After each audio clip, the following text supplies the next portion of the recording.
Hello everyone, my name is Prachi. Welcome to Selection Mate. I hope आप सब अच्छे होंगे और आपकी तैयारी आपके आने वाले एग्जाम के लिए बहुत अच्छी चल रही होगी। गाइज, आज का जो हमारा सेशन है वो है केवीएस, जो केंद्रीय विद्यालय होता है उसका पीआरटी का जो एग्जाम हुआ था, लास्ट टाइम हुआ था वो 2018 में। तो उसमें जो मैथ सेक्शन था जिससे कि 20 क्वेश्चंस पूछे गए थे, उनको आज हम कंप्लीट डिस्कस करेंगे। रियल क्वेश्चंस हमारे पास हैं, एग्जैक्टली जो एग्जाम में आए थे। तो अगर आप केवीएस जैसे किसी एग्जाम की तैयारी कर रहे हैं या फिर DSSB की या फिर नवोदय विद्यालय की, जहां पर 20 मार्क्स का आपसे कॉमन मैथ्स पूछा जा सकता है या मार्क्स वहां पर डिफर कर सकते हैं, लेकिन आपसे कॉमन सेक्शन मैथ्स का पूछा जाना है, तो ये सेशन आपके लिए बहुत ही इंपॉर्टेंट होने जा रहा है।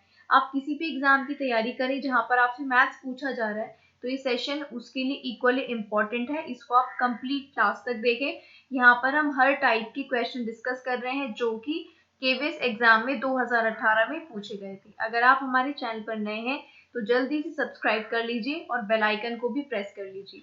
हमारे चैनल पर आपको बहुत ऑथेंटिक वीडियोस मिलती हैं। बहुत कम समय में हम ज़्यादा कंटेंट को कवर कराते हैं। तो चलिए अब हम आज का वीडियो स्टार्ट करते हैं। फर्स्ट क्वेश्चन आज हमारे पास है, यदि x के 50% का 20%, y के 25% का 50% का डबल है, तो x y से कितने परसेंट अधिक है या कम है। ठीक है, तो x y से कितने परसेंट ज्यादा या कम होगा ये आपको बताना है। इस कॉमा का मतलब होता है, यहाँ पर जो ये कॉमा है इसका मतलब होता है कि ये क्या है, इक्वल में आएगा। यानी x का 50% का 20% एक टर्म इक्वल्स टू y के 25% का 50% का डबल है, यानी कि दुगना है। तो वैसे ही जैसे जैसे क्वेश्चन में बोला वैसे वैसे हमने इसको यहाँ पर टर्म को लिखा। x का 50%, जहां पर भी परसेंट आता है तो हम डिवाइड में क्या लिखते हैं, 100 लिखते हैं। तो 50 के डिवाइड में 100 को हटाया तो परसेंटेज को हटाया तो 100 इंटू का मतलब होता है मल्टीप्लाई, तो इंटू कर दिया।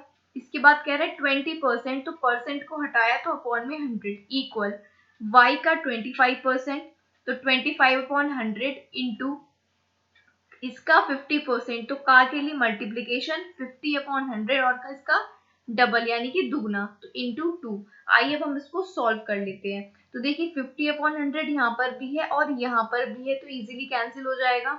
इस 100 से ये 100 कैंसिल हो जाएगा। अब देख लेते हैं क्या टर्म्स हमारे पास दोनों साइड बच रही हैं। तो ये हो जाएगा y इंटू 25 इंटू 2। 5 से 20 को और 25 को काट लेते हैं दोनों साइड, तो 5 और 20, 5 पंचे 25। ठीक है, और 2 से अगर हम इसको काटे तो 2 दूनी 4। तो ये आपका आ जाएगा x into 2 is equals to y into 5। ठीक है, तो ये अगर y को इधर ले आए और 2 को इधर ले जाएं, तो x upon y is equals to 5 upon 2। I hope this is clear to everyone. आपको यहाँ तक ये जो कैलकुलेशन है क्लियर होगी। अब क्वेश्चन में क्या पूछा है, x जो है y से कितना ज्यादा या कम है।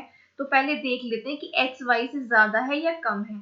तो x जो है वो ये है और y है ये, तो x y से क्या ज्यादा है या कम। तो आप कहोगे कि 5 तो 2 से ज्यादा है, तो जो x है वो y से ज्यादा है। कितना ज्यादा है तो प्लस लगाइए, 3 ज्यादा है, क्योंकि 2 और 3 होते हैं 5। तो x y से 3 ज्यादा है। अगर आपसे पूछे कितना ज्यादा है तो 3 आंसर होगा। लेकिन अगर आपसे पूछे कितने परसेंट है, तो इसका आपको परसेंटेज निकालना होगा कि कितने परसेंट ज्यादा है।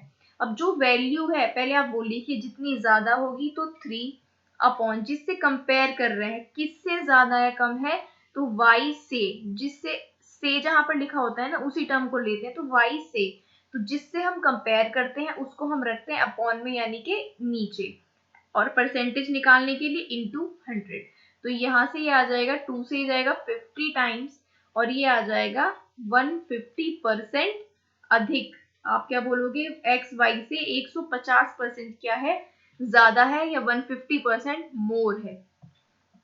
आई होप यहाँ तक आपको ये क्वेश्चन क्लियर होगा। अगर हम टॉपिक की बात करें तो ये आपका सिंप्लीफिकेशन का क्वेश्चन हो सकता है या फिर परसेंटेज का भी हो सकता है। ठीक है, तो ये बहुत, इसमें सिर्फ कैलकुलेशन थी, लेकिन कैलकुलेशन आपकी अच्छी होनी चाहिए तभी आप क्वेश्चन को अच्छे से कर पाएंगे। अब चलिए सेकंड क्वेश्चन की बात कर लेते हैं। सेकेंड क्वेश्चन में आपको क्या दिया हुआ है, यहाँ पर आपके पास मेंसुरेशन से क्वेश्चन, ज्योमेट्री से क्वेश्चन है, ठीक है, और सर्कल का क्वेश्चन है, यानी कि वृत्त का क्वेश्चन है। तो पहले क्वेश्चन को ध्यान से आपको पढ़ना है, उसके बाद उसको क्या करना है, सॉल्व करना है। चलिए, क्वेश्चन में कहता है कि केंद्र O वाला एक क्या है, वृत्त है।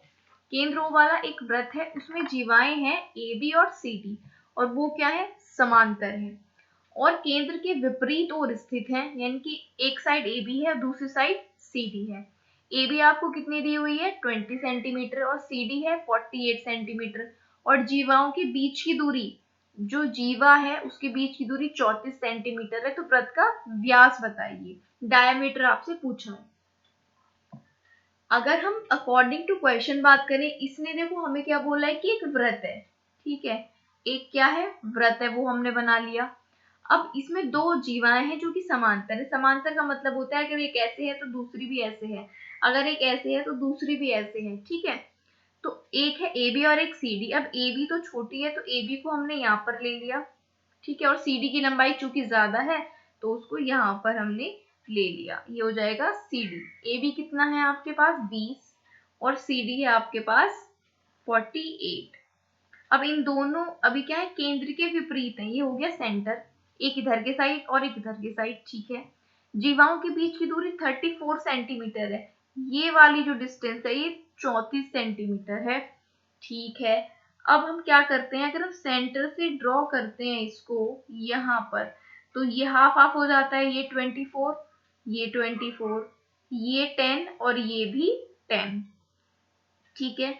अब एक क्या प्रॉपर्टी होती है, ये आपको यहाँ पर ध्यान रखना है। देखिए, यहाँ पर जो ये जितनी ये वाली डिस्टेंस है ना, उतनी तो हो जाती है ये वाली, यानी कि 10, और जितनी ये वाली डिस्टेंस है वो हो जाती है ये, यानी कि 24, और इनको आप ऐड करेंगे तो 34 आएगा, जो कि दी हुई है हमें क्वेश्चन में। फिर से समझिए, देखिए, ये वाली जो 10 है वो तो सेंटर से ये वाली डिस्टेंस हो जाती है, और जो ये वाली 24 है वो सेंटर से ये ऊपर वाली डिस्टेंस हो जाती है, ठीक है। तो यहाँ पर ये पूरी आ गई। अब हमें क्या चाहिए, रेडियस चाहिए, क्योंकि हमें चाहिए व्यास, और व्यास हम कैसे निकाल सकते हैं, जब हमें त्रिज्या यानी कि रेडियस पता होगी। अब यहाँ से अगर हम इसको यहाँ पर ड्रॉ कर दें, ये रेडियस मिल जाएगी हमें। तो ये क्या होता है, कर्ण होता है, यानी हाइपोटेन्यूज होता है। तो अगर हम इसको r मान लें यहाँ पर, तो इसका स्क्वायर बराबर होता है इसके स्क्वायर के और इसके स्क्वायर के, यानी हाइपोटेन्यूज का स्क्वायर किसके बराबर होता है, लंब के स्क्वायर के और आधार के स्क्वायर के।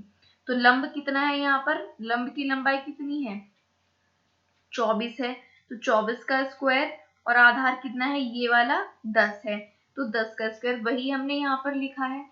इसको हमने स्क्वायर किया, 10 का स्क्वायर हो जाएगा 100, 24 का स्क्वायर 576, ठीक है। तो इनको ऐड किया तो आ गया 676, और 676 किसका स्क्वायर होता है, 26 का स्क्वायर होता है, ठीक है। तो रेडियस हमारी कितनी आ गई, 26, लेकिन हमें चाहिए व्यास यानी कि डायमीटर, वो कितना होता है, रेडियस का डबल। तो इसको 2 से मल्टीप्लाई कर दी तो हमारे पास आंसर क्या आ जाएगा, 52 सेंटीमीटर, यानी इसका जो व्यास है वो कितना हो जाएगा, 52 सेंटीमीटर हो जाएगा। आई होप ये क्वेश्चन भी आपको क्लियर होगा। चलिए थर्ड क्वेश्चन की बात कर लेते हैं। थर्ड क्वेश्चन में कहता है कि ट्राइंगल है ABC, उसमें एंगल C तो 60 डिग्री दिया हुआ है, एंगल A 75 डिग्री है, और AD परपेंडिकुलर है BC पर, जहां पर D BC पर एक बिंदु है, और BE परपेंडिकुलर है AC पर, E पर, जहां E जो है AC पर एक बिंदु है। AD और BE H पर प्रतिच्छेद करते हैं, यानी एक दूसरे को काटते हैं। तो एंगल CHD बताइए। एंगल क्या बताना है, CHD। जैसे जैसे ये बोलता है वैसे वैसे आपने ड्रॉ करना होता है। देखिए, पहले इसने क्या बोला है कि एक ट्राइंगल है ABC, तो ये हो जाता है ABC। C यहाँ पर 60 डिग्री आपको दिया हुआ है, और A है 75 डिग्री। आपको पता है ट्राइंगल की तीनों भुजाएं 180 डिग्री के बराबर होती हैं, तो B हम आसानी से निकाल सकते हैं। 75 और 60 को हमने ऐड किया तो हमें क्या मिला, 135, और 180 में से इसको माइनस किया तो A आ जाएगा 45, सॉरी जो B एंगल है वो आ जाएगा 45, यानी ये आ गया 45। अब इसने आगे क्या बोला, D BC पर एक बिंदु है, BC पे कोई बिंदु है D, इसने से पहले बोला AD परपेंडिकुलर है BC पर, ठीक है, तो ये हो जाएगा AD परपेंडिकुलर हो गया किस पे, BC पे परपेंडिकुलर होता है तो ये होते हैं 90 डिग्री, ठीक है। और D BC पर एक बिंदु हो गया। फिर इसने कहा BE परपेंडिकुलर है AC पर, तो ये हो गई AC और BE इस पर परपेंडिकुलर है, ठीक है। ये क्या हो गया BE परपेंडिकुलर, तो ये भी 90 और ये भी 90। EAC पर कोई बिंदु है, AD और BE H पर प्रतिच्छेद करते हैं, ये वाला पॉइंट क्या है, H है। तो CHD एंगल पूछा है, ये वाला एंगल पूछा है, CH और D ये वाला एंगल आपसे पूछा है। आई होप आपको ये इतना क्वेश्चन क्लियर होगा। आपसे ये वाला एंगल पूछा है CHD। अब आप एक बताइए, आपको C जो पूरा एंगल है 60 दिया हुआ है, C पूरा 60 है, तो जब इसको बीच में से हम क्या करते हैं डिवाइड, तो ये हाफ हाफ हो जाता है, 30 ये और 30 ये, यानी ये एंगल तुम्हें पता चल गया 30, ठीक है। अब ये एंगल हमें क्लियरली दिख रहा है कितना है, 90 है, इधर भी 90 है, इधर भी 90 है, तो ये हो गया 90, ये हो गया 30, ये वाला पूछा है, तो एंगल तो पूरा ही 180 ही बनाएगा क्योंकि ये भी एक ट्राइंगल फॉर्म कर रहा है। तो 90 प्लस 30 कितना हो गया, 120। अब हमें H चाहिए, तो 180 माइनस 120 कितना आ जाएगा, 60 डिग्री। तो एंगल CHD आपको कितना मिल जाएगा, 60 डिग्री मिल जाएगा। ये आपका आंसर होगा। अगर आपको क्लियर नहीं है तो आप दोबारा से इसको समझ सकते हैं, खुद से ड्रॉ करेंगे तो आपको बहुत अच्छे से क्लियर हो जाएगा। अब चलिए नेक्स्ट क्वेश्चन की बात करते हैं, 44। इसमें भी एक ट्राइंगल का आपको क्वेश्चन दिया हुआ है कि ट्राइंगल ABC में भुजा है AB और AC, तो ये हो गई AB और ये आपकी AC है। क्रमशः P और Q तक इनको बढ़ाते हैं, तो B को यहाँ तक P तक बढ़ाया और C को कहाँ तक, जो AC थी इसको Q तक बढ़ा दिया, ठीक है। फिर कहते हैं एंगल PBC, ठीक है, PBC ये वाला एंगल PBC और QCB ये वाला एंगल, ठीक है। ये समद्विभाजक किस पर प्रतिच्छेद कर रहे हैं, ये एंगल O पर प्रतिच्छेद कर रहे हैं दोनों, ये वाला भी और ये वाला भी कहाँ पर प्रतिच्छेद कर रहे हैं, O पर, पॉइंट O पर। यदि एंगल A 56 है, ये वाला एंगल आपको 56 दिया हुआ है, तो BOC आपसे पूछा है, यानी कि ये वाला एंगल आपसे पूछा है कि कितना होगा, ठीक है। तो अगर आपसे बात करें, एक अंतः केंद्र होता है, एक होता है बाह्य केंद्र। तो अगर अंदर ड्रॉ करते हैं हम इस तरह से, तो ये अंतः केंद्र हो जाता है और ये वाला बाह्य वाला आपका हो जाता है, एक्स सेंटर हो जाता है, ये इन सेंटर हो जाता है। तो अगर आपसे इन सेंटर पूछता है अंदर वाला, तो उसके लिए फॉर्मूला होता है 90 प्लस a/2, ठीक है। और अगर आपसे बाहर वाला पूछा जाता है, जो कि क्वेश्चन में BOC पूछा गया है, तो उसका फॉर्मूला होता है 90 माइनस a/2। और चूंकि एंगल A आपको पता है, तो एंगल A यहाँ पर आपने पुट कर दिया, 90 माइनस 56/2, 90 माइनस 28, तो एंगल आपका आ जाएगा 62 डिग्री। इसमें आपने जब ड्रॉ किया तो आपको सिर्फ प्रॉपर्टी का पता होना चाहिए कि अंदर के लिए आप इन सेंटर के लिए निकाल रहे हो तो क्या फॉर्मूला है, और एक्स सेंटर के लिए निकाल रहे हो तो क्या फॉर्मूला होता है, तो इनको आप नोट डाउन जरूर कर लेना। इंपॉर्टेंट क्वेश्चन है, आई होप ये भी आपको क्लियर होगा। चलिए 45 क्वेश्चन की बात कर लेते हैं। 45 है एक क्यूब का क्वेश्चन, यानी कि घन के ऊपर बेस्ड है। अब ये क्या कहता है, आयतन 46656 सेंटीमीटर क्यूब वाला एक ठोस घन है, इसको 8 बराबर आयतन वाले घनों में काटा जाता है। कितने, 8। मूल घन के पृष्ठ क्षेत्रफल, यानी इसका जो घन है उसका पृष्ठ का क्षेत्रफल का 8 घनों का जो कुल पृष्ठ क्षेत्रफल होगा उससे अनुपात बताना है, यानी कि रेशो बताना है। अब हमें पता है आयतन क्या होता है, वॉल्यूम होता है भुजा का क्यूब, यानी जो साइड होती है उसका क्यूब होता है आयतन। तो हमने यहाँ पर फॉर्मूला लिखा, volume is equals to A का क्यूब, और ये हमें दिया हुआ है कितना, 46656 हमें दिया हुआ है आयतन, तो हमने इसको इसके इक्वल रखा। तो यहाँ पर इसका अगर हम क्यूब करते हैं, ठीक है, इसका आपने क्या करना होता है, क्यूब रूट करोगे अगर आप, वो मेरे चैनल पर वीडियोस हैं क्यूब रूट स्क्वायर रूट की भी, अगर आपको नहीं आता है तो आप वहां पर जाकर देख सकते हैं, ठीक है। इसका क्यूब हमने निकाला तो आएगा 36, यानी कि जो बड़ा वाला हमारा घन है, जो मेन है बड़ा वाला, उसकी एक भुजा कितनी है, 36 है। अब इसने कहा कि ये जो बड़ा वाला घन है ना, ये 8 बराबर घनों में इसको काटा जाता है। तो अगर इसको 8 बराबर घनों में काटा जाता है, तो अगर इस टोटल आयतन को हम 8 से डिवाइड कर दें, तो हमारे पास जो छोटे छोटे 8 हैं उनमें से हमें हर एक का आयतन पता चल जाएगा। तो हमने इस पूरी टर्म को 8 से डिवाइड किया, तो हमारे पास 5832 ये छोटे घनों का आयतन आ गया। ठीक है, छोटे जो घन थे उनमें से एक घन का आयतन आ गया, और चूंकि सब समान है तो सबका आयतन समान होगा। तो इसको हमने a1 क्यूब मान लिया इसकी साइड को, तो a1 क्यूब क्या होगा, 5 हो गया, 5832 इसका हमने क्यूब किया, क्यूब रूट निकाला तो आया a1 कितना 18। यानी जो बड़ा वाला हमारा घन है उसकी जो भुजा है वो 36 है, और जब उसको डिवाइड कर दिया जाता है तो उसकी भुजा हो जाती है 18। अब अकॉर्डिंग टू क्वेश्चन चलेंगे, क्या पूछा है कि जो मूल घन है उसके पृष्ठ का क्षेत्रफल, ठीक है, घन के पृष्ठ का क्षेत्रफल होता है 6a², ए होती है भुजा। ये आप फॉर्मूला नोट कर लीजिए, घन के पृष्ठ का क्षेत्रफल कितना होता है 6a²। तो इसने बोला घन के पृष्ठ का क्षेत्रफल, तो हमने लिख दिया 6a²। इसका किससे अनुपात लेना है, 8 घनों की कुल मिलाकर पृष्ठ क्षेत्रफल से। तो फॉर्मूला तो यहाँ पर भी 6a1² होगा, लेकिन 8 घनों का है, क्योंकि 6a1² तो सिर्फ एक का है, और 8 का चाहिए तो 8 से क्या कर दिया, मल्टीप्लाई कर दिया। और यहाँ पर हमने क्या किया, बस इसको सॉल्व कर लिया, a की वैल्यू 36 रख दी है और a1 की वैल्यू 18, और इसका हमने रेशियो निकाला तो हमें क्या आंसर मिला, 1:2, यानी कि 1:2 इसका क्या हो जाएगा, आंसर हो जाएगा। यहाँ पर आपको आयतन का फॉर्मूला और पृष्ठ क्षेत्रफल का फॉर्मूला पता होना चाहिए। चलिए नेक्स्ट क्वेश्चन की बात करते हैं। नेक्स्ट क्वेश्चन है सिंप्लीफिकेशन से, ठीक है, इसमें आपको इसको सिंप्लीफाई करना है। तो अगर हम बात करें, देखिए यहाँ पर हमें 81/16 दिया हुआ है, 81/16 की पावर -3/4। ये पावर माइनस से अगर हमें प्लस में करनी है तो इनको उल्टा कर दीजिए, 16/81 कर दीजिए और पावर प्लस में हो जाएगी, क्योंकि ऊपर से नीचे आती है, ठीक है, तो प्लस माइनस में चेंज हो जाता है या माइनस प्लस में। वैसे ही 25/9 को हमने 9/25 लिखा और ये 3/2 हो गई, और 5/2 को हमने 2/5 लिखा, ये -3 था, ये प्लस का 3 हो गया, यही हमने यहाँ पर किया है। अब हमें पता है 16 होता है 2 की पावर 4, और 81 होता है 3 की पावर 4, 9 होता है 3 की पावर 2, 25 होता है 5 की पावर 2। ठीक है, हमने इनको पावर्स में लिख लिया।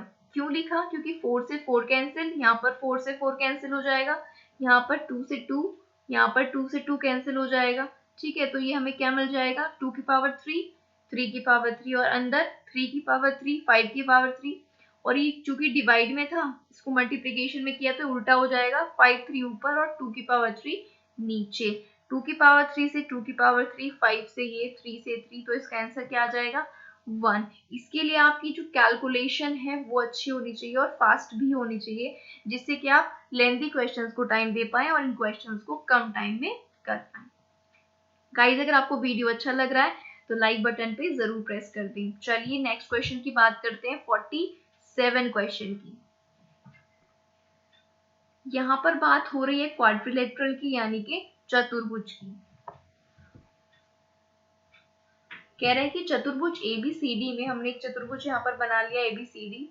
इसमें जो एंगल C है वो 102 है, ये वाला एंगल 102 है, एंगल D कितना है 58 है, ये 58 है।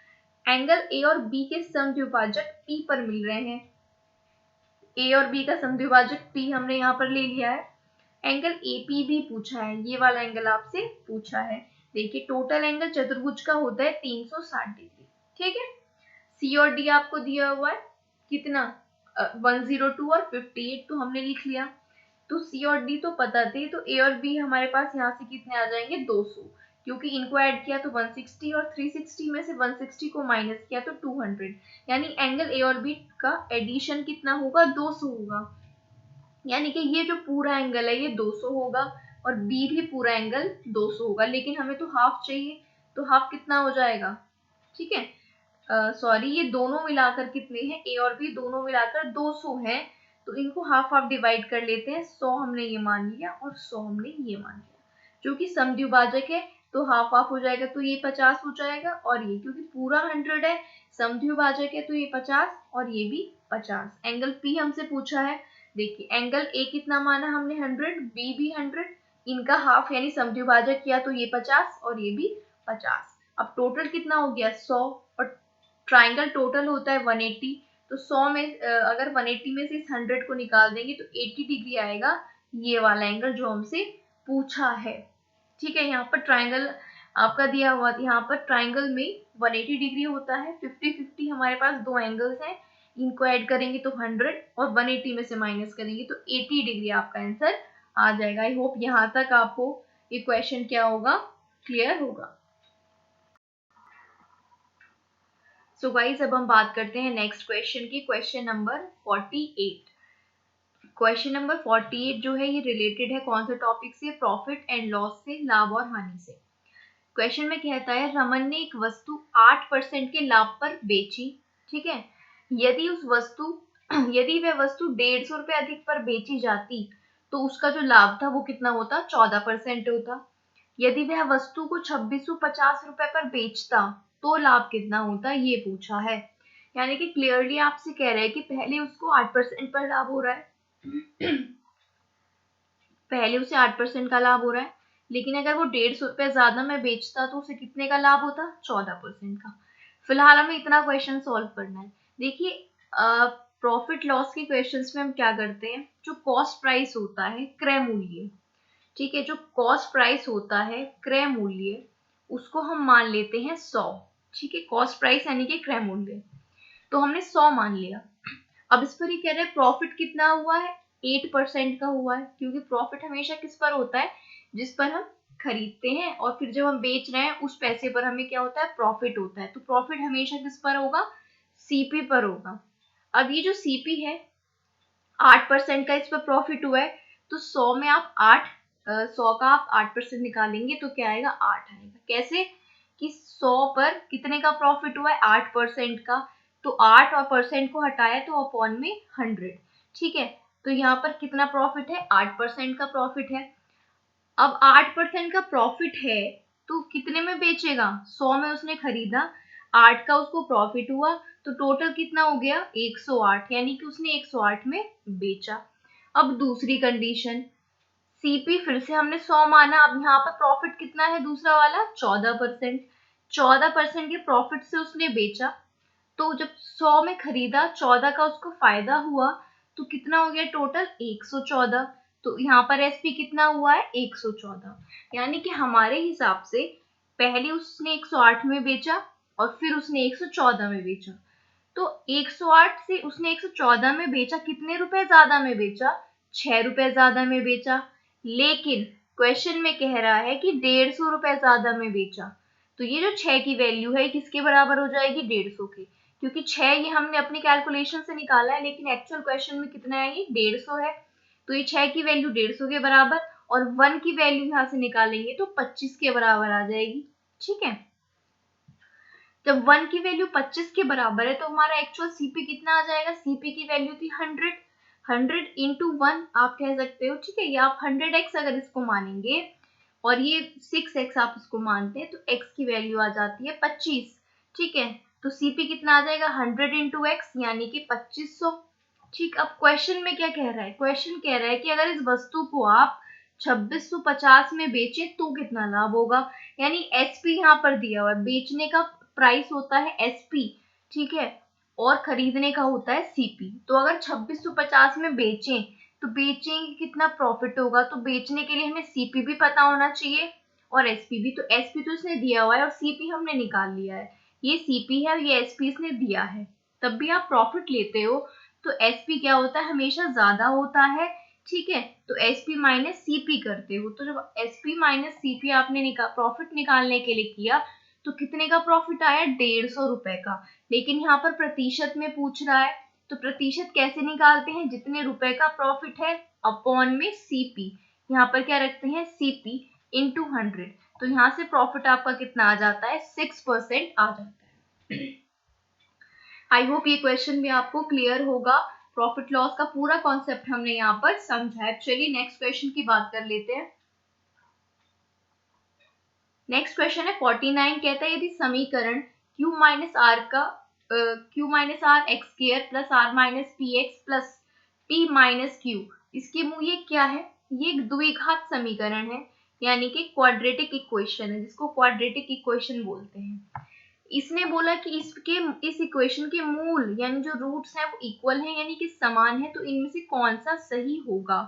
ठीक है, तो आप इसमें क्या करते हैं, देखिए मूल समान होने की कंडीशन सबसे पहले आपको पता होनी चाहिए कि मूल समान है तो क्या कंडीशन होती है, तो बी स्क्वायर माइनस 4ac 0 के बराबर होता है। जब मूल समान होते हैं तो कंडीशन क्या होती है, बी स्क्वायर माइनस 4ac किसके बराबर होता है, 0 के बराबर होता है। अब यहाँ पर b और a और c क्या होता है, ये जो वैल्यू है ये a होती है, ये होती है b और ये होती है c, यानी इक्वेशन क्या होती है ax square plus bx plus c equal to 0 से इसको कंपेयर करते हैं तो यहाँ पर a की वैल्यू कितनी है q माइनस r, b की वैल्यू कितनी है r माइनस p और c की वैल्यू कितनी है p माइनस q। ठीक है, तो अब जब मूल समान है तो इस इक्वेशन में हमने ये वैल्यूज पुट करनी है, b square minus 4ac, b की वैल्यू क्या है r माइनस p, a की वैल्यू कितनी है q माइनस r और c की वैल्यू है p माइनस q। हमने सारी वैल्यूज पुट कर दी, स्क्वायर का फॉर्मूला खोल देंगे, r square plus p square minus 2rp, यहाँ पर इस टर्म की इस टर्म से हमने मल्टीप्लाई कर दी तो हमें ये टर्म मिल जाएगी, फिर 4 की हम अंदर मल्टीप्लाई करेंगे हर एक टर्म से तो हमारे पास ये इक्वेशन आ जाएगी। देखिएगा कोई भी क्वेश्चन है मैथमेटिक्स में, आप जब तक उसको खुद से सॉल्व नहीं करेंगे वो आपको 100% क्लियर नहीं होगा, तो आप यहाँ पर एक बार देखने के बाद खुद से जरूर हर क्वेश्चन को सॉल्व करें तो आपको पूरा कॉन्सेप्ट क्लियर हो जाएगा। चलिए अब यहाँ पर हम क्या करेंगे, सारी टर्म्स को एक साइड ले आएंगे और इक्वल 0 कर देंगे, तो जब 4qp इधर जाएगा तो माइनस में हो जाएगा, ये हो जाएगा प्लस में, ये टर्म हो जाएगी प्लस में, ठीक है, और ये टर्म हो जाएगी माइनस में, क्योंकि राइट से लेफ्ट या लेफ्ट से राइट चाहते हैं तो साइन चेंज हो जाता है और इक्वल में क्या हो गया 0 हो गया। अब हम इस इक्वेशन को जिस तरह से लिखते हैं, पहले हमने लिखा पी स्क्वायर, फिर हमने लिखा 4q स्क्वायर, फिर हमने लिखा r स्क्वायर, फिर हमने ये टर्म लिखी, फिर ये और फिर इस तरह से इसको क्यों लिखा, इसलिए लिखा क्योंकि ये तो p स्क्वायर है, ये 2q का स्क्वायर है। ठीक है, यहाँ पर हमने क्या लिखा 4pq को 2 इंटू p और 2q, फिर 4rq को हमने लिखा 2r 2q, फिर 2pr को क्या लिखा 2pr। ये हमने इससे लिखा क्योंकि ये हमारा फॉर्मूला बन चुका है p minus 2q plus r की होल स्क्वायर का। अगर आप इसका होल स्क्वायर का फॉर्मूला ओपन करेंगे तो आपको ये वाली टर्म मिलेगी इक्वल टू 0। ठीक है, जब स्क्वायर हटाएंगे तो p plus r minus 2q equal to 0 आ जाएगा और इक्वेशन क्या आ जाएगी p plus r equals to 2q। ठीक है, तो p plus r equals to 2q किस में है, ऑप्शन बी में, तो ऑप्शन बी आपका राइट आंसर हो जाएगा। इसको खुद से आप जरूर सॉल्व करिएगा। देखिए ये फॉर्मूला यहाँ पर अप्लाई हुआ है, a plus b plus c का होल स्क्वायर क्या होता है a square plus b square plus c square plus 2ab plus 2bc plus 2ca। I hope this question is also clear to you. अगर आपको video अच्छी लग रही है तो लाइक बटन पे भी जरूर प्रेस करते रहें। चलिए नेक्स्ट क्वेश्चन की बात कर लेते हैं। नेक्स्ट है क्वेश्चन नंबर 50th। यहाँ आपके पास जो क्वेश्चन है वो है क्यूबॉइड से, ठीक है, जिसको क्या कहते हैं घनाभ। अब इसके भी फॉर्मूला आपको पता होने चाहिए, फॉर्मूला पर बेस्ड क्वेश्चन है और फॉर्मूला पर बेस्ड ही क्वेश्चन आपसे पूछे जाते हैं, जैसे कि आयतन हो गया, पृष्ठ क्षेत्रफल हो गया, ये सब चीजें। चलिए क्वेश्चन कहते हैं घनाभ की जो लंबाई चौड़ाई और ऊंचाई में अनुपात है वो 1:2:3 का है। तो हमने यही अकॉर्डिंग टू क्वेश्चन लिख लिया कि लंबाई चौड़ाई और ऊंचाई में कितना अनुपात है 1:2:3। इसके बाद ही कहता है इसका कुल पृष्ठ क्षेत्रफल है 1100। वो आपको पता होना चाहिए कि कुल पृष्ठीय क्षेत्रफल कितना होता है घनाभ का, तो वो होता है 2 into LB plus BH plus HL, यानी कि लंबाई गुना चौड़ाई प्लस चौड़ाई गुना ऊंचाई प्लस ऊंचाई गुना लंबाई इक्वल्स टू, और ये दिया हुआ है तो हमने इसको 1100 के इक्वल लिख लिया। 2 से इधर डिवाइड करेंगे अगर 1100 को हम, तो ये आ जाएगा LB plus BH plus HL is 550। Now अब L यहाँ पर हमारे पास 1 है, B है 2, H है 3। ये क्या होती है देखिए लेंथ है, ये इसकी ब्रेड्थ है और ये इसकी हाइट है। ठीक है, अब इसको आप क्या मान लो x मान लो, इसको 2x मान लीजिए और इसको 3x। तो वैसे ही आपने LB BH HL की वैल्यूज पुट कर दी। L की वैल्यू क्या है x, B की 2x, इस तरह से वैल्यूज पुट की, इक्वल में हमारा कितना चल रहा है 550। इसको आप सॉल्व करेंगे तो 11x² इक्वल्स टू 550 आ जाएगा और x² की वैल्यू आपके पास क्या आ जाती है 50। अब x² की वैल्यू 50 आ गई, ठीक है। अब हमसे इसने क्या पूछा है कि इसका आयतन बताइए यानी कि वॉल्यूम बताइए। तो घनाभ की वॉल्यूम होती है लंबाई गुणा चौड़ाई गुणा ऊंचाई, ठीक है। घनाभ की वॉल्यूम क्या होती है आयतन LBH। अब L की वैल्यू क्या है x, B की वैल्यू है 2x और h की वैल्यू है 3x। इनको मल्टीप्लाई करेंगे 3 दूनी 6 और 3x है तो x का क्यूब। अब हमने क्या किया, हमारे पास x² की वैल्यू है तो हमने x क्यूब को किस में तोड़ लिया x² और x में।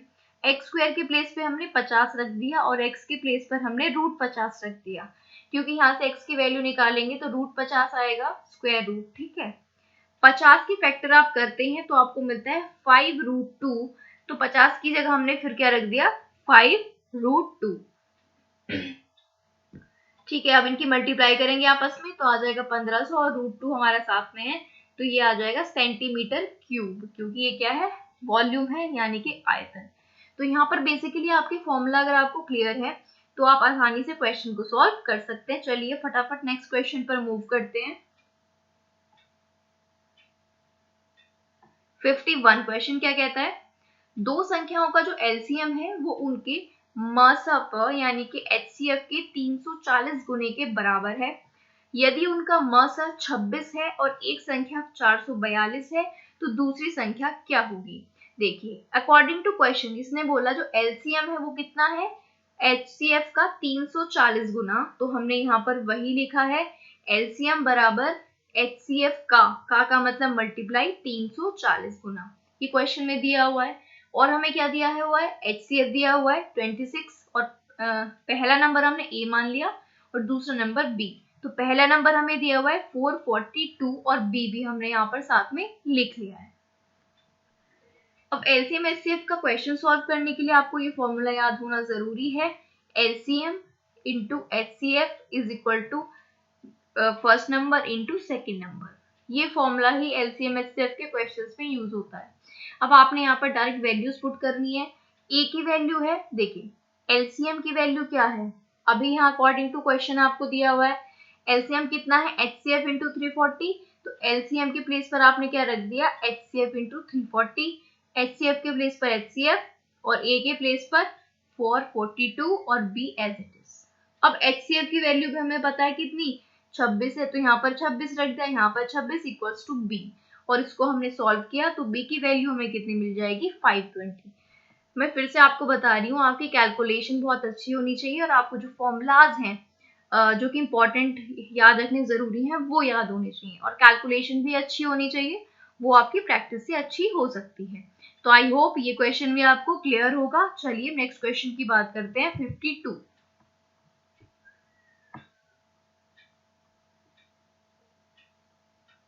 52 क्वेश्चन है एसआई का यानी कि सिंपल इंटरेस्ट का क्वेश्चन है। किसी राशि का जो मिश्र धन है अमाउंट 2 वर्ष के बाद 12% वार्षिक दर से इतने रुपए है, जबकि जो ब्याज है यानी कि रेट है वो वार्षिक संयोजित होता है यानी कि ईयरली होता है। उसी राशि पर उसी दर से यानी कि पी की वैल्यू भी सेम, आर की वैल्यू भी सेम और पहले से दुगने समय में यानी टाइम अगर 2 वर्ष था तो दुगना यानी कि 4 वर्ष हो जाएगा। इसके लिए साधारण ब्याज बताइए। तो क्वेश्चन को ध्यान से पढ़ना जरूरी है। यहाँ पर ये कह रहा है कि मिश्रधन 2 वर्ष बाद इतना हो जाता है 12% के रेट से, ठीक है। पहले इसको ही सॉल्व कर लेते हैं, है ना, उसके बाद हम आगे प्रोसीड करेंगे जो क्वेश्चन में पूछा है। टाइम कितना दिया हुआ है 2 साल, रेट कितना है 12% और अमाउंट मिश्रधन कितना है 37,632 और पूछा क्या है कि रेट तो वही रहे, इसने बोला है वही दर, टाइम डबल हो जाए तो टाइम हो जाएगा 4 साल और उसका क्या पूछा है एसआई यानी कि साधारण ब्याज। जो रेट है हमारे पास कितना है 12%, 12% की फ्रैक्शन वैल्यू होती है 3/25। अब ये कैसे निकलती है, देखिए 12% को लिख सकते हैं 12/100, ठीक, क्योंकि परसेंट चेंज हो जाता है अपॉन 100 में। इसको जब कैंसिल करेंगे 4 से, 4 तिया 12, 25 चौक 100 तो 3/25 आ जाता है। तो 12% की फ्रैक्शन वैल्यू क्या हो गई 3/25। ये कितने का है, ये 2 साल में हो जाता है, 2 साल का रेट ऑफ इंटरेस्ट दिया हुआ था। अब 25 था पहले साल, तो कितना बढ़ जाता है, 3 बढ़ जाता है, यानी कि कितना हो जाता है 28। लेकिन ऐसा 2 सालों तक होता है, तो पहले साल 25 से 28 हुआ और दूसरे साल भी 25 से 28 हुआ। ठीक है, क्योंकि पहले हमें कब दे रखा है, 2 सालों का। तो पहले साल जब बढ़ेगा 25 में 3 तो 28, और दूसरे साल भी जब 25 में 3 बढ़ेगा तो 28, क्योंकि यहाँ पर सिंपल इंटरेस्ट की बात हो रही है।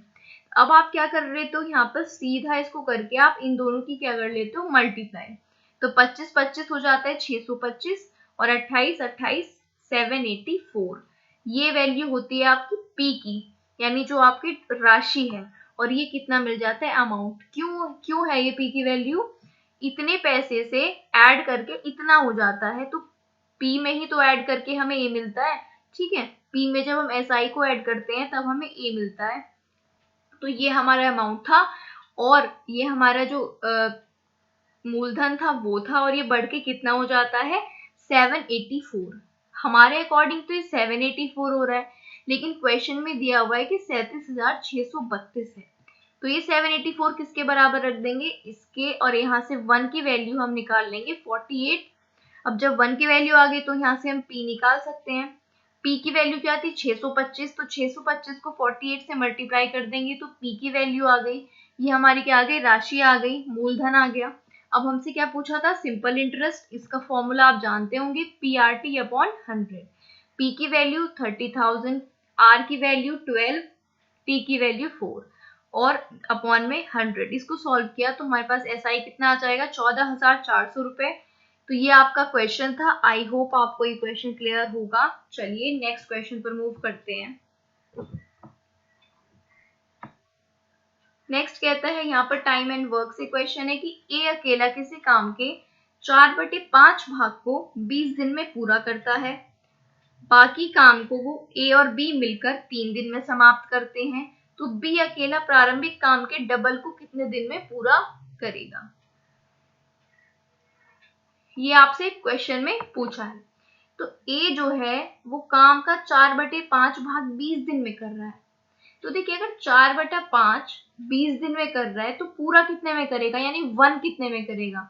तो 1 की वैल्यू कैसे आ जाएगी, 20 इंटू 5/4, तो ये आ जाएगा 25, यानी पूरा काम वो 25 दिन में करेगा। समझे कैसे 25 आया, जब 4/5 को 20 में कर रहा है तो एक काम को 25 दिन में करेगा, यानी एक किसी काम को पूरा काम 25 दिन में खत्म कर लेता है। अब इसने कहा शेष काम को ए और बी 3 दिन में करते हैं। ठीक है, शेष काम को ए और बी 3 दिन में कर रहे हैं।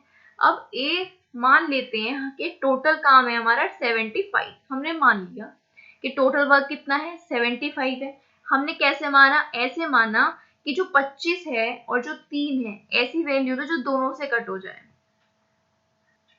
हमें ऐसी वैल्यू लेनी होती है जो 25 से और 3 से दोनों से कट हो जाए। तो हमने टोटल वर्क मान लिया 75।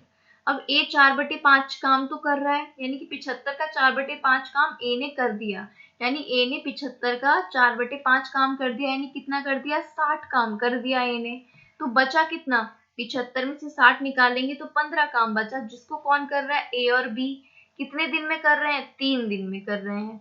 तो 3 दिन में ए और बी कितना काम कर रहे हैं, 15 काम कर रहे हैं। ठीक है, अब 3 दिन में अगर ए और बी 15 काम कर रहे हैं तो टोटल काम कितने दिन में करेंगे ये। तो हमने क्या किया, टोटल काम में पता है 75 है, तो दोनों साइड 5 से मल्टीप्लाई कर दी, जिससे 75 काम बना ले। और इधर हमें पता चला कि ये दोनों टोटल काम को 15 दिन में कर सकते हैं। यही तो हमें चाहिए था। पहले हमने ए का टोटल काम निकाले, कितने दिन में करेगा, तो 25 दिन में। ठीक है, फिर हमने ए और बी दोनों का टोटल काम निकाल लिया, कितने दिन में कर रहा है, यहाँ पर टोटल काम 15 दिन में। ठीक है, अब इन दोनों का फिर से हमने एलसीएम लिया तो 75। ठीक है, यहाँ से एफिशिएंसी कैसे निकलेगी, 25 को 75 को 25 से डिवाइड करेंगे 3, और 75 को 15 से करेंगे तो 5। ये आ जाती है इनकी एफिशिएंसी। ठीक है, यानी ए की एफिशिएंसी कितनी है, 3, और ए प्लस बी दोनों की है 5। तो ए की अगर खाली वैल्यू 3 है तो बी की 2 हो जाएगी, क्योंकि टोटल 5 है। तो बी की एफिशिएंसी 2 आ गई। अब बी की ही वैल्यू पूछी है कि बी जो है प्रारंभिक काम के दुगने को, अब काम कितना था 75, 75 का डबल कितना हो जाएगा, इंटू 2। को कितने दिन में करेगा, तो 75 का डबल कर दिया, 75 इंटू 2 और अपॉन 2, क्योंकि इसकी एफिशिएंसी कितनी है 2, तो एफिशिएंसी से क्या कर देंगे डिवाइड कर देंगे, तो ये क्या आ जाएगा 75 दिन आ जाएगा, यानी कि बी उस काम को 75 दिन में पूरा कर सकता है। ठीक है, आई होप ये क्वेश्चन भी आपको क्लियर होगा। अगर आपको टाइम एंड वर्क का कॉन्सेप्ट क्लियर है तो ये क्वेश्चन आपको क्लियर हो गया होगा। ठीक है, चलिए 54 क्वेश्चन की बात कर लेते हैं जो कि एज पर है। एज यानी आयु। कहता है कि देखिए क्वेश्चन में क्या होता है कि जैसे जैसे वो आपको बोलता जाए वैसे वैसे आपको स्टेप बाय स्टेप लिखना होता है, तो आपकी कैलकुलेशन आसान हो जाती है। देखिए कैसे, 2 वर्ष पहले रितु की आयु अपनी पुत्री की आयु के 3 गुने के बराबर थी। अब एक साइड आप क्या कर लो, रितु लिख लो, एक साइड आपने डॉटर, उसकी डॉटर यानी पुत्री का लिख लिया।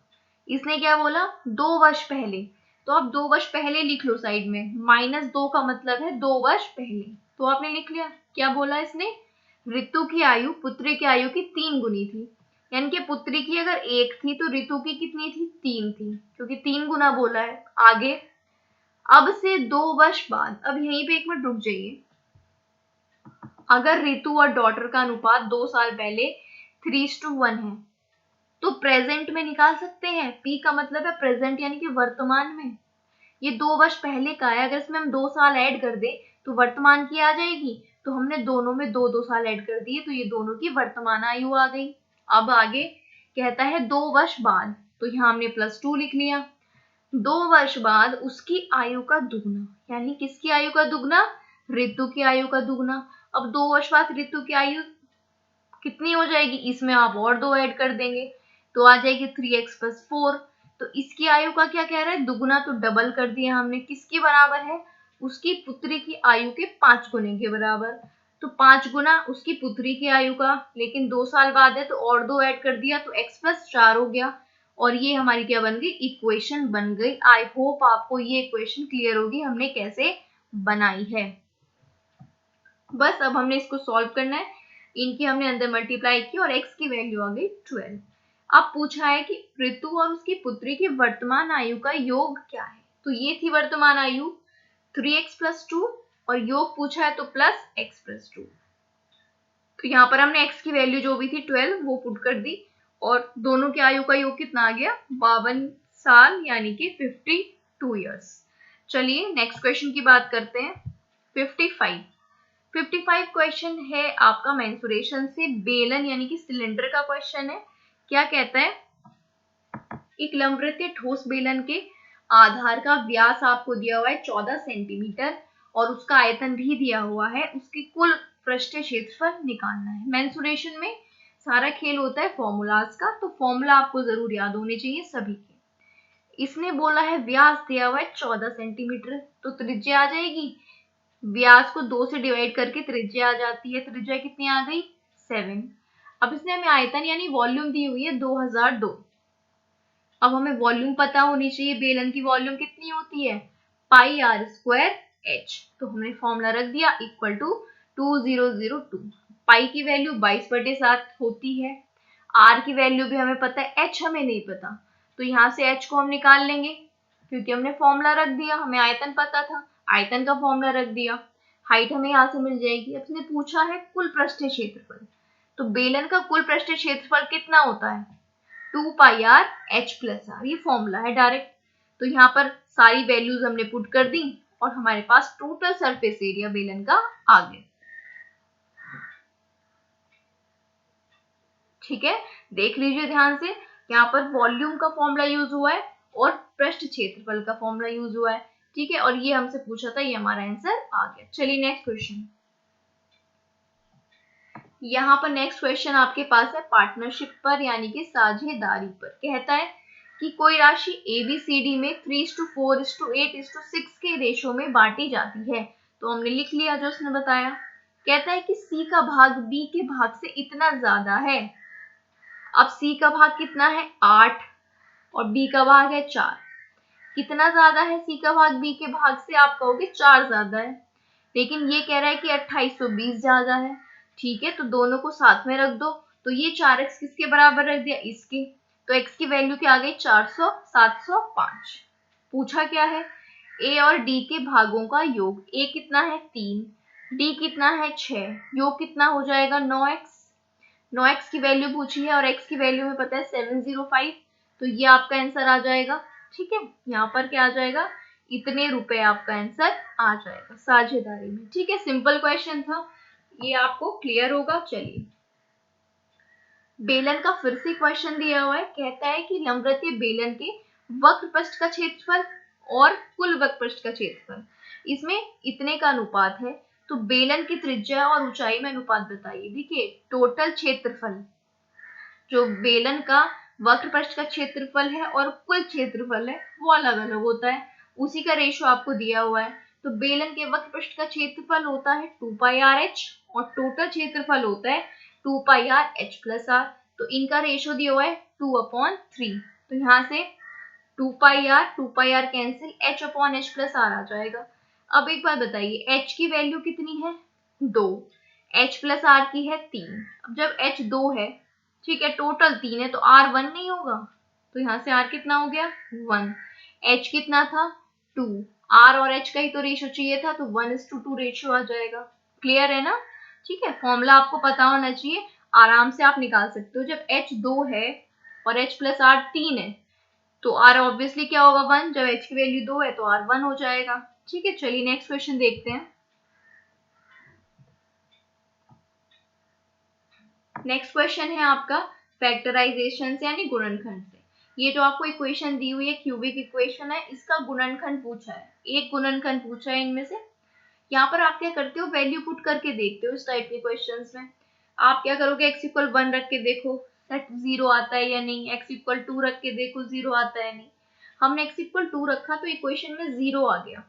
इस इक्वेशन में x के प्लेस पर 2 रखा तो 0 आ गया। इसका मतलब x-2 समीकरण का एक गुणनखंड है, लेकिन x-2 तो कहीं ऑप्शन में नहीं है, क्योंकि तो एक ही गुणनखंड आया है ना। क्यूबिक इक्वेशन है, इसके 3 गुणनखंड होंगे, उनमें से एक आया है, यानी अभी जो ऑप्शन में है वो निकालना बाकी है। तो वो कैसे निकालेंगे, वो निकालते हैं सर डिवाइड करके। जो आपका एक गुणनखंड आ चुका है वो आपने यहाँ पर लिखा, उससे आप किसको भाग दोगे, इस पूरी इक्वेशन को। कैसे, देखिए यहाँ पर क्या है x और हमें बनाना है x क्यूब, तो x को x क्यूब कैसे बनाओगे, तब आप x स्क्वायर से मल्टीप्लाई करोगे, तो आपने यहाँ पर x स्क्वायर लिखा। ठीक है, अब आपने क्या करना होता है, अगर आपको डिवाइड पता है, इस x स्क्वायर की इन दोनों टर्म से मल्टीप्लाई करोगे, तो x स्क्वायर की x से करोगे तो x क्यूब, x स्क्वायर की -2 से करोगे तो -2x। यहाँ पर साइन चेंज हो जाते हैं, यहाँ ये प्लस तो ये माइनस, ये माइनस तो ये प्लस, ये कैंसिल हो जाएगा और ये माइनस के एक्स स्क्वायर आ जाएगा। फिर आपने नेक्स्ट टर्म लिख ली यहाँ पर 3x। अब आपने क्या बनाना है, इसको -x² बनाना है x को। तो -x² कैसे बनेगा, जब आप -x से मल्टीप्लाई करोगे, तो आपने यहाँ -x लिखा, इस -x की किससे मल्टीप्लाई करी, इस पूरे x-2 से, तो क्या मिलेगा आपको, ये टर्म मिलेगी। फिर आपने साइन चेंज किए, ये टर्म कैंसिल हो गई, यहाँ पर आ गया x और आपने फिर ये 2 यहाँ पर लिखा, x-2। अब ये तो x-2 ऑलरेडी है, तो आपने क्या किया, +1 से मल्टीप्लाई की, तो ये पूरा कैंसिल हो गया, 0 आ गया। इसका मतलब ये इस समीकरण का गुणनखंड है। एक हो गया हमारा x-2 और एक 2 इससे हमें मिल जाएंगे, तो ये तीनों इसके क्या हो जाएंगे, गुणनखंड हो जाएंगे। चलिए नेक्स्ट क्वेश्चन की बात करते हैं 59। यहाँ पर कोण से, एंगल से रिलेटेड क्वेश्चन आपसे पूछा है। कहता है कि उस कोण का माप बताइए जिसका संपूरक उसके पूरक के 4 गुने के बराबर है।